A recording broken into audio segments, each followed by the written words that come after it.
19 horas en el estadio Guillermo Guzmán de la ciudad de Rengo. Partido que Rengo ya el fin de semana había perdido todas sus opciones, había perdido el fin de semana anterior el cuadro de Rengo y perdió todas las opciones a pelear algo, entre comillas, de poder llegar a los puestos de ascenso. Ya no tenía nada que hacer matemáticamente el equipo renguino. General Velázquez también hace rato que había tenido chances, pero había dejado escapar también esa posibilidad. Partidos para las estadísticas, ¿no? Como esos clásicos de antaño entre Rengo y General Velázquez. Este fue más que nada un partido por cumplir más que nada, y como se vendrán las últimas fechas también. Ese partido hay que jugarlo nomás, pero no había incentivo, solamente el incentivo de quedarse con los 3 puntos ante rivales muy tradicionales, pero que se jugara algo más que completar el partido, nada. Y así fue más o menos.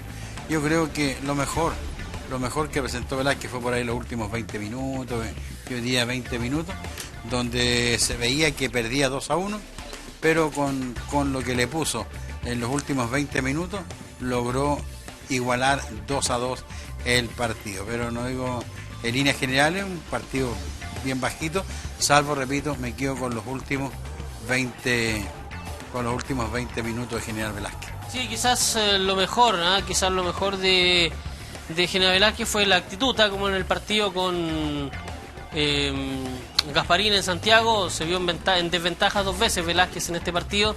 Comenzó perdiendo frente a Rengo, lo empató luego el equipo de San Vicente, luego lo siguió ganando Rengo y lo volvió a empatar General Velázquez. Y también la fecha anterior Velázquez lo perdía 2-0 y lo termina empatando en la región metropolitana. Es decir, que quizás una de las cosas más rescatables que puede haber ahí, profesor, es el salir adelante, el no dar pelota por perdida, ¿no? La actitud, obviamente, para poder empatar el partido por lo menos, y obviamente no venirse de perdedor. ¿Usted tiene por ahí algunas alternativas o algunas estadísticas del partido mientras vemos imágenes de archivo, imágenes de la primera rueda? Partido, a los 9 minutos tuvo Velázquez la primera llegada, Geria en el centro y Roa de cabeza, casi solo, por ahí Peralman se la tiró a las manos del portero.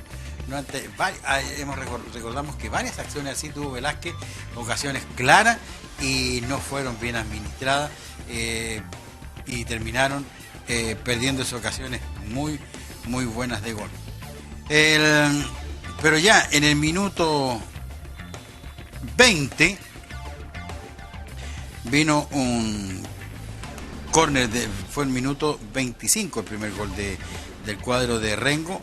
Andía de cabeza, un ex jugador de General Velázquez, el que en un córner para Rengo, Carrasco de cabeza habilitó a Andía, que estaba muy solo alrededor del punto penal, le cabeceó por sobre Abarca, hizo el primer gol.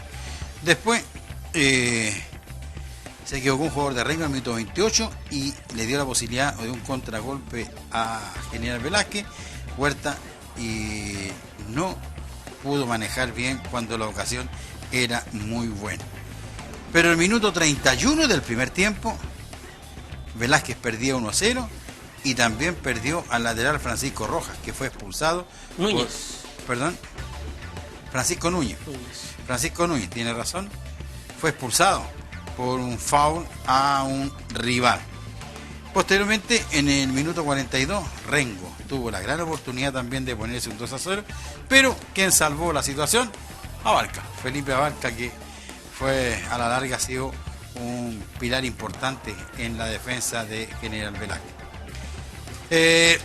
Luego, en el segundo tiempo, por ahí en el minuto 61, Velázquez logró la paridad mediante un lanzamiento penal que fue ejecutado por el chico Huerta. Posteriormente, a los 79 minutos, el cuadro de Deportes Rengo se puso en un 2-1. Entró un hombre de Rengo por el sector izquierdo de su ataque, lo custodiaba Medina, pero cuando iba tras él, Medina cayó al suelo lesionado.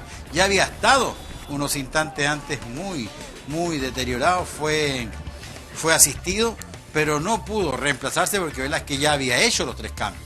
Tuvo que seguir jugando, de manera que cuando quiso seguirlo Medina, le vino el tirón y cayó al suelo, y ahí entró solo el jugador de Rengo, que la jugó atrás y se hizo el 2-1. Ahí desde nuestra posición estábamos muy lejos de las casetas, no pudimos ver, porque ese fue el gol lo cobró el guardalínea, porque la pelota no vimos desde nuestra posición si entró, pero obviamente no estábamos mejor ubicados y le dábamos la venia al juez asistente en esta parte, que estaba muy bien ubicado desde ese sector, así que fue un gol quizás ahí medio... Corrió al tiro hacia el centro. Corrió al tiro, claro, desde nuestra posición estábamos muy en diagonal hacia ese pórtico y en definitiva fue el árbitro, el asistente, el que cobró aquel gol. Y a contar ese minuto, Velázquez quedó con 9 jugadores, ¿no? Porque digo, ya había sido expulsado Núñez, luego quedó a la salida de Medina, que no tuvo reemplazo, quedó con 9. Pero hubo un cambio importante, entró Gómez en el cuadro de General Velázquez, salió Guillermo Huerta, el que había hecho el gol de penal. Y desde que entró Gómez, el equipo levantó. El equipo levantó, jugó, llevó, y en una muy buena, cuando faltaban 3 minutos para el término reglamentario del partido, una gran jugada colectiva de General Velázquez, Pavés habilitó a Gómez, que entraba por el centro, se perfiló y de izquierda hizo un golazo. Realmente ahí quedaron 2-2 y el partido se terminó.